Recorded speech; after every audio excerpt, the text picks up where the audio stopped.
Have you ever attended a family gathering or a business meeting where the communication went really well and there was a lot of laughter? It was like the stars were lined up just for you. Well, my question is, did you analyze why the meeting went so well? Hi, I'm Joyce Weiss, communication strategist and coach. And this blog and video is all about that perfect storm at one of my family dinners. And my hope is that you're going to learn strategies to use the next time you initiate either a family party or business meeting. A cousin of mine came from out of town, and every time he came to see his mother, he and I always went for dinner or for lunch. Well, this time he initiated a huge interest to get to know my children and grandchildren. So I called the family and I invited them because they know that this cousin is a huge fan of mine, and they graciously accepted.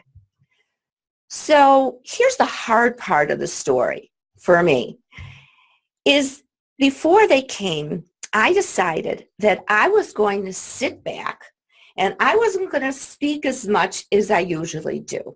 And for those of you who know me, silence is not one of my biggest strengths. And I am so glad that I decided to observe, because the magic appeared right before me. Here are the 3 communication strategies. Communication strategy number 1, everyone needs to have a desire to attend. I don't know about you, but sometimes our family parties don't have a lot of energy. Whether our relatives are exhausted, they have too much on their plate, and they accepted the invitation, but there just wasn't a lot of energy. So it's the same thing for you who run meetings. Invite people who have that right attitude, especially when you want to accomplish something on your agenda. Communication strategy number 2. Leaders need to sit back at times and let the conversation flow. Remember, I told you I wanted to interject a story every once in a while, especially when they were talking about family history. I sat back, and it's a good thing that I did.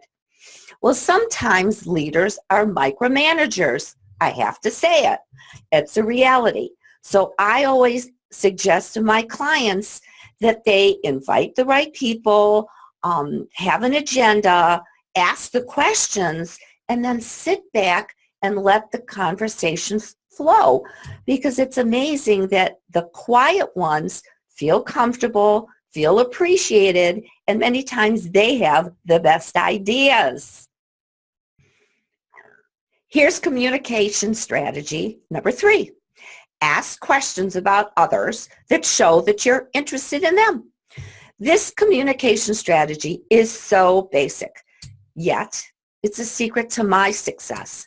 My 3 grandchildren have heard me express this idea many times, and I strongly encourage them to ask other people about themselves. And if they were watching this, they'd be rolling their eyes right now. I find that this strategy is missing from many communications. And I know that you know about this, because so many times people talk about themselves and they go on and on and on, and they forget that you're there. And so how are you just doesn't exist. Well, back to my story. Each person asked questions of the other person. The result that everybody felt appreciated, and there was so much laughter. You better believe that I was smiling internally during the entire dinner. Well, I strongly encourage you to share a story about when one of your meetings, either at home or at work, went really well, when all the stars were lined up. And of course, feel free to ask me any questions. I'm Joyce Weiss, and remember, you get what you tolerate.